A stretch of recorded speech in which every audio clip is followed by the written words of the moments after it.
तो बच्चों एक बार फिर से आपका स्वागत है हमारे YouTube चैनल स्टडी स्मार्ट में। अगर आप चैनल पर नए हैं तो सब्सक्राइब कर दीजिएगा। RD शर्मा हम ऑब्जेक्टिव आपको सॉल्व करा रहे हैं और जो आज का टॉपिक है वो थोड़ा सा कंफ्यूजिंग भी कह सकते हैं आप, थोड़ा सा इम्पॉर्टेंट भी कह सकते हैं और हर जगह इसका यूज़ होने वाला है आपका। तो इसीलिए कृपया पूरी देखिएगा और यकीन मानिए आपके हर एक डाउट को मैं क्लियर करने की कोशिश करूँगा। और फिर भी अगर डाउट क्लियर नहीं हो पाता है तो आप हमें कमेंट भी कर सकते हैं। देखिए आज मैं आपको रिलेशन बताने जा रहा हूँ। रिलेशन क्या होता है? रिलेशन, ये मैथमेटिकल रिलेशन की बात हो रही है, आप कुछ और मत समझिएगा। ये मैथमेटिकल रिलेशन की बात हो रही है। देखिए अगर आपके पास सेट ए है कोई, मैं एकदम सिंपल तरीके से समझाऊँ, अगर कोई सेट ए है और आपके पास कोई सेट बी है तो अगर आप इनका ए क्रॉस बी कर देते हैं, कहने का मतलब है अगर आप इसका प्रोडक्ट कर देते हैं तो आपके पास कोई एक सेट निकल के आएगा और ये जो सेट होगा वो ऑर्डर्ड पेयर में होना है, बिल्कुल होना है ऑर्डर्ड पेयर में। कुछ ए कॉमा बी, कुछ इस फॉर्मेट में होना है सारे सेट्स। तो इन्हीं सेट का ए क्रॉस बी का अगर हम लोग सबसेट निकाल लें, ए क्रॉस बी का अगर हम लोग सबसेट निकाल लें, कहने का मतलब है कुछ ऐसी चीज़ें निकाल लें, कुछ ऐसे एलिमेंट्स निकाल लें, कुछ ऐसे ऑर्डर्ड पेयर्स को कैलकुलेट कर लें जो कि इस ए क्रॉस बी में हो, तो उन्हीं को हम लोग रिलेशन कहते हैं। सिंपल सी बात है।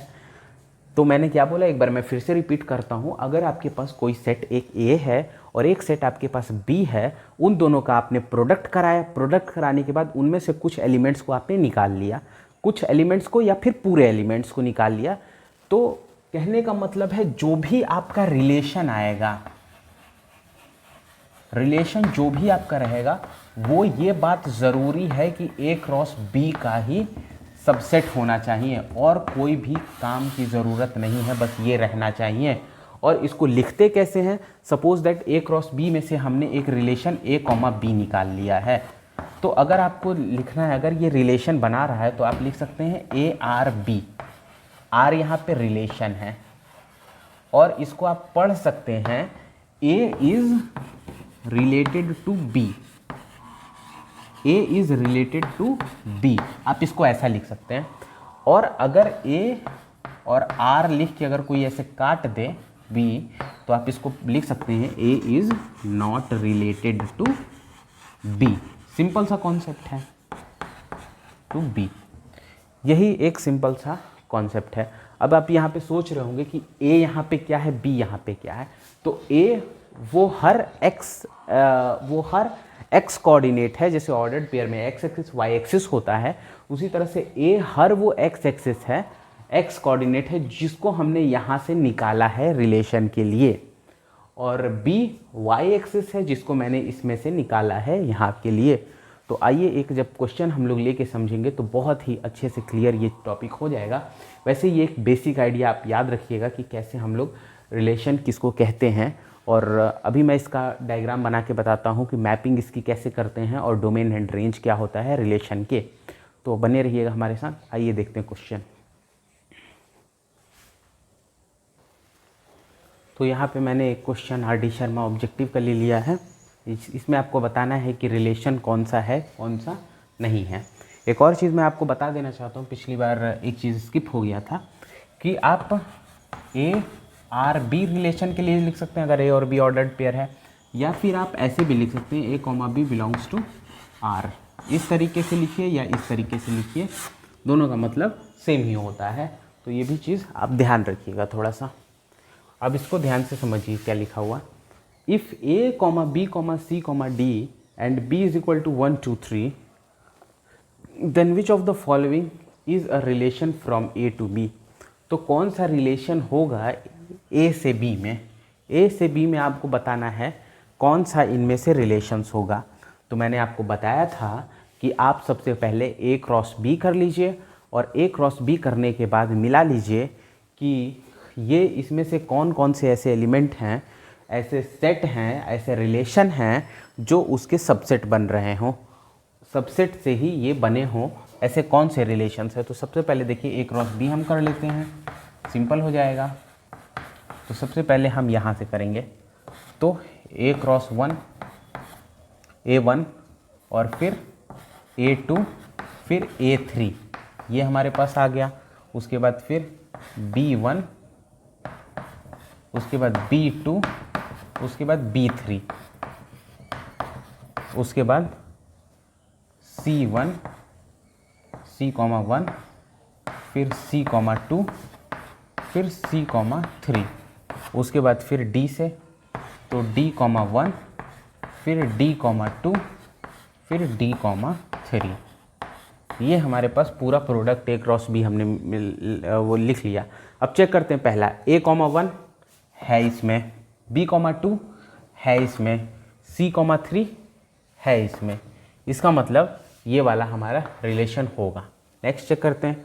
A,1 है इसमें, D,3 है इसमें, B,2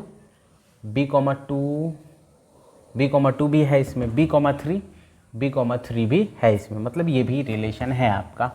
अब इसको चेक करिए 1,A, तो देखिए इसमें 1,A हमें कहीं नहीं दिख रहा है, तो ये वाला रिलेशन नहीं है।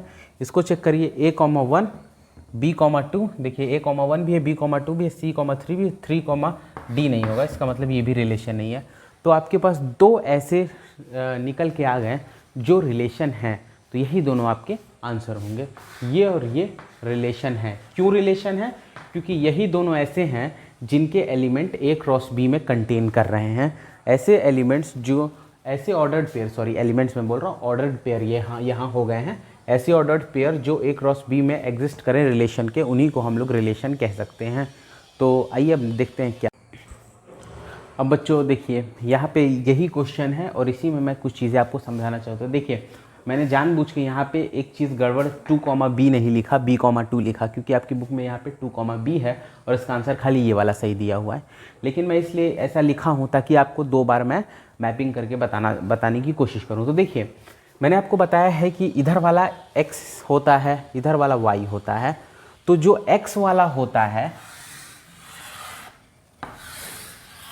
ऐसे ऐसे दो सर्किल टाइप का आप बना सकते हैं और x वाले की तरफ इधर लिख दीजिए A, B और C, आप इधर लिख दीजिए और बाकी बचा 1, 2 और 3 आप इधर लिखिए। देखिए A 1 के साथ है, B 2 के साथ है और C 3 के साथ है। तो इधर वाला जो है इसको हम लोग डोमेन कहेंगे। क्या कहेंगे? इधर वाले को डोमेन कहेंगे और इधर वाले को हम लोग रेंज कहेंगे, रेंज ऑफ रिलेशन। अगर हम इसको लिखना चाहें तो इसको लिख सकते हैं हम AR1, मतलब A is related to 1, BR2, B is related to 2, CR3। लेकिन अगर हम लोग लिखना चाहें कि CR4 तो इज़ नॉट रिलेटेड टू, तो ऐसे काटना पड़ेगा हमें। तो ये इसका मैपिंग होगा, इधर वाले को डोमेन, इधर वाले को रेंज कहते हैं। यही है हमारा बेसिक सा आइडिया। अब इसमें कुछ और चीज़ें होती हैं। जो A वाला होता है, ये जो इधर वाला 1 होता है, इसको हम लोग इमेज कहते हैं। इमेज किसका? Image of A। A का ये इमेज है, 1 is the image of A का इमेज ये हो गया। तो जब इसको इमेज कहते हैं तो इसको क्या कहेंगे? इसको प्री इमेज कहेंगे, प्री इमेज। तो ये भी चीज़ याद रखिएगा, इसको प्री इमेज और इसको इमेज कहेंगे। अब हम लोग रिलेशन के बारे में और भी देखते हैं कि रिलेशन के टाइप्स कितने हैं और इनको किस तरीके से डिस्ट्रीब्यूट किया जा सकता है। जो रिलेशन का टाइप है वो सबसे ज़्यादा इस टॉपिक में इम्पॉर्टेंट है। वैसे तो ये नॉर्मली छोटा सा